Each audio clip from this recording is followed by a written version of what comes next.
જય શ્રી કૃષ્ણ મિત્રો, આપ જોઈ રહ્યા છો યુટ્યુબ. આપ સૌનું સ્વાગત છે મારી યુટ્યુબ ચેનલમાં. મિત્રો, આજે આ વિડીયોમાં આપણે સાંભળવાના છીએ માગશર માસની પૂર્ણિમા મહાત્મ્ય વિશે, મુહૂર્ત વિશે, ચંદ્ર દર્શન ક્યારે છે અને આ પૂર્ણિમાના દિવસે શું કરવું શું ન કરવું. જો આપને આ વિડીયો પસંદ આવે તો લાઈક કરજો, શેર કરજો, કમેન્ટ કરજો. આપ આ ચેનલ પર પહેલી વખત જોઈ રહ્યા છો તો સબસ્ક્રાઈબ કરી લેજો, જેથી આવનારા નવા વિડીયોની માહિતી આપ સુધી તુરંત પહોંચી શકે. ધન્યવાદ. શ્રી મહાલક્ષ્મી વિન્હે વિષ્ણુપતિ ધીમહિ દિયો યોના લક્ષ્મી પ્રચોદયા. બોલો માતા મહાલક્ષ્મીની જય.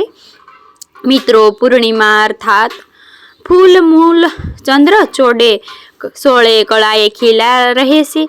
આ દિવસે લક્ષ્મી પૂજન કરવું ઘણું શુભ મનાય છે. ચંદ્રદેવને અર્ધ્ય અપાય છે, જેથી કુંડળીમાં રહેલા ચંદ્ર દોષ દૂર થાય છે, મનોબળ મજબૂત થાય છે. આ દિવસે સત્યનારાયણ દેવ ભગવાનની કથા કરવી, સાંભળવી પણ પાપોમાંથી મુક્તિ દેનારી છે.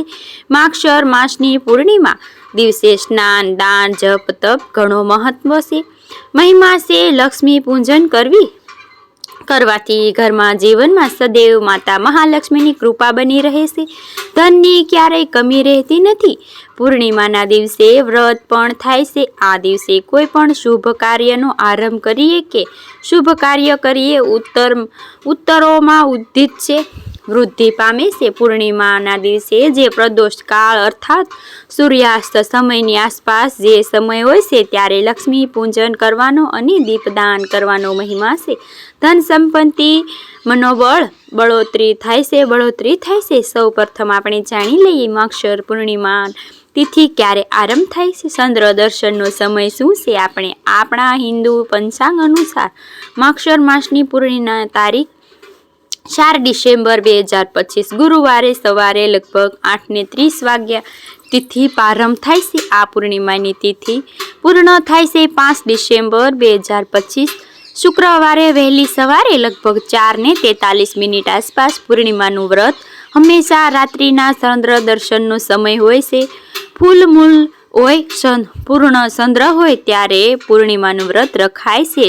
સત્યનારાયણ દેવ ભગવાન શ્રીની કથા થાય છે અને પૂર્ણિમા ઉજવાય છે. ઈષ્ટ દેવતા, ઈષ્ટ દેવી, કુળદેવી આદિ દર્શન કરવું શુભ મનાય છે. તે છે 4 ડિસેમ્બર 2025 ગુરુવારના દિવસે પૂર્ણિમાનું વ્રત રખાશે. આ દિવસે સત્યનારાયણ દેવ ભગવાનની કથા કરવી, સાંભળવી શુભ મનાય છે. આ પૂર્ણિમાનો અવસર ખાસ એટલા માટે પણ થઈ રહ્યો છે કે આજે રવિ યોગ છે. રવિ યોગ સવારે લગભગ 7 વાગ્યાથી લઈને બપોરે 3 વાગ્યા સુધી છે. આ યોગ એવો છે કે જેમાં દરેક પ્રકારનો દોષ નષ્ટ થાય છે. માગશર માસની પૂર્ણિમાના દિવસે સ્નાન, દાન આદિ કરીને પિતૃ તર્પણ પણ કરી શકાય છે. પુણ્યની પ્રાપ્તિ થાય છે. આ માગશર માસની પૂર્ણિમાના દિવસે ચંદ્રદેવને અર્ધ્ય અપાય છે. ની પ્રમાણે કરીએ તો મંત્ર જપાય છે, જેથી જીવનમાં કે ઘરમાં કોઈ પણ સમસ્યા હોતી, માનસિક હોતી નથી, શારીરિક હોતી નથી, દૂર થાય છે. ચંદ્ર સંબંધિત દોષ હોય તે પણ દૂર થાય છે. આજે ચંદ્ર દર્શનનો સમય છે લગભગ સાંજે 4:30 આસપાસના શહેર પ્રમાણે અલગ અલગ ચંદ્રોદય હોય છે.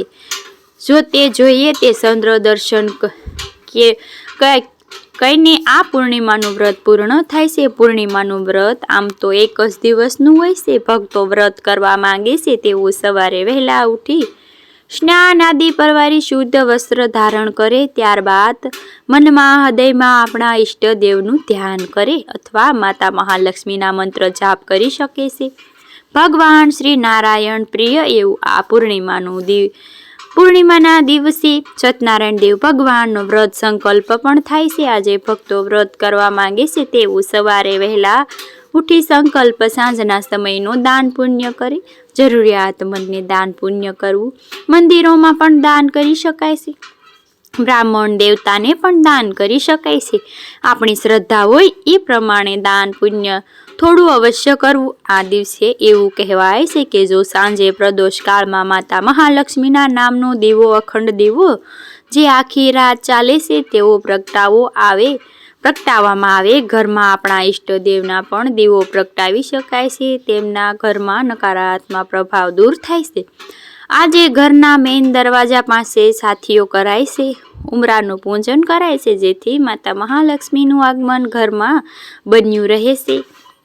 આજે માતા મહાલક્ષ્મીને કોઈ પણ મંત્ર જપ કરી શકાય છે. ઓમ આદિ લક્ષ્મી નમઃ, ઓમ શ્રી માતા લક્ષ્મી નમઃ, અથવા તો ઓમ શ્રીમ રીમ શ્રીમ કલેશાય કમલાય પ્રસિદ્ધિ પ્રતિ શ્રી રીમ મહાલક્ષ્મી નમઃ. પૂર્ણિમાના દિવસે ગાય માતાની સેવા કરવી, પીપળાના વૃક્ષને પૂજન કરવું શ્રેષ્ઠ મનાય છે. તુલસી માતાની પણ સેવા થાય છે. ભગવાન નારાયણને જ્યારે આપણે સત્યનારાયણ દેવની કથા કરીએ, સાંભળીએ ત્યારે પણ તુલસી અર્પણ કરી શકાય છે. શાંતિ, સુખ, સંતોષ, સંસ્કારતમ ઉર્જા પ્રાપ્ત થાય છે. એ માટે આજે ભગવાન સત્યનારાયણ દેવની પૂજા કરવી શુભ મનાય છે.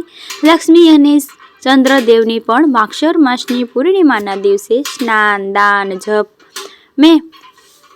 મહિમા એટલો જ છે કે ભક્તો જો પવિત્ર તીર્થોમાં જઈને તો થઈ શકે તો ઉત્તમ, નહીં ઘેરે પણ આ પવિત્ર જલનું સ્નાન કરી શકે છે.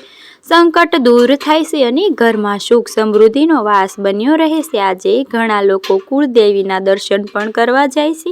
માતા કુળદેવી જે આપણા ઘરમાં બિરાજમાન હોય છે તેનું પણ ધૂપ, દીપ, નિવેદ, પુષ્પ આદિ પૂજન કરવું જોઈએ. માતા મહાલક્ષ્મીના સાંજના સમયે પૂજા કરીએ ત્યારે ખીરનો ભોગ અર્પિત થાય છે. સફેદ મીઠાઈ અથવા માખણ અર્પિત કરી શકાય છે. કમલ પુષ્પ હોય તો માતાને શ્રી ચરણોમાં ધરી શકાય છે. પૂર્ણિમાના દિવસે લક્ષ્મી પૂજન દરમિયાન લાલ રંગનું પુષ્પ અર્પિત કરવું શુભ મનાય છે.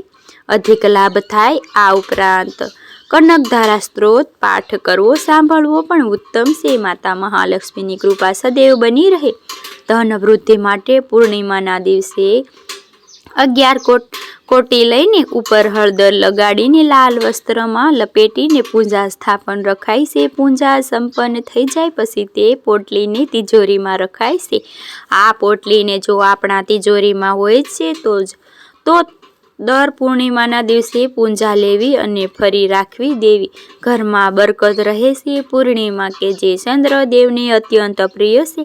આ દિવસે ભગવાન સોમનાથજીની પૂજા ઉપાસના કરવી પણ શુભ મનાય છે. ભગવાન મહાદેવના શિવાલયમાં જઈને અથવા તો ઘરમાં જો નાનકડું શિવલિંગ હોય તો તેને પણ પૂજા કરી શકાય છે. શિવલિંગની ગંગા જલ અથવા સાદું જલ, બીલીપત્ર, કાળા અથવા સફેદ તલ ધરી શકાય છે. ત્યારબાદ પુષ્પ, ધૂપ, દીપ, નિવેદ આદિથી પૂજન કરાય છે. મહાદેવને સમક્ષ ઓમ સોમાય નમઃ આ મંત્રનો જપ કરી શકાય છે. સોમનાથ મહાદેવ કે જેઓ ચંદ્રમૌલેશ્વર કહેવાય છે, ચંદ્રદેવને પોતાના મસ્તક ઉપર ધારણ કરેલા છે.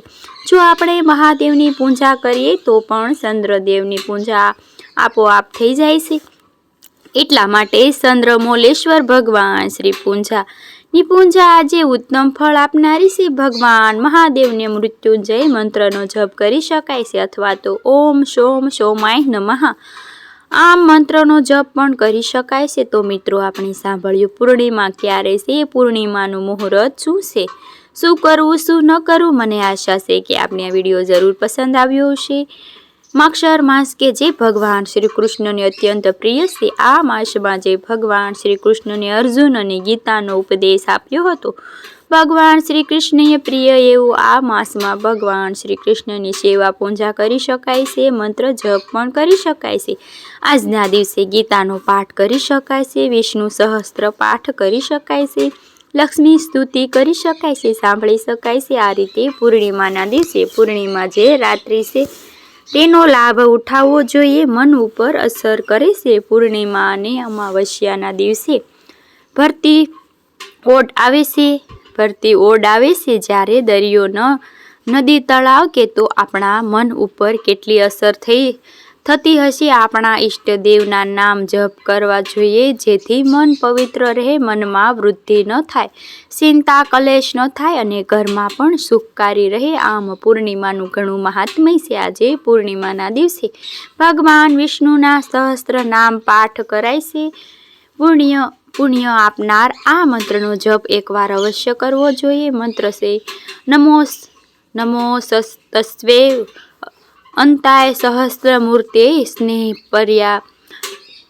સહસ્ત્રપાદ શ્રી પ્રાચ્ય શ્રી શિવ શિરો રૂપ બાહે સહસ્ત્ર નામે પુરુષાહેત શાસ્ત્રે સહન કોટી યુગ ધારણે નમઃ. બોલો લક્ષ્મીપતિ નારાયણની જય. મિત્રો, મને સાંભળવા માટે ધન્યવાદ. આપ સૌને મારા જય શ્રી કૃષ્ણ.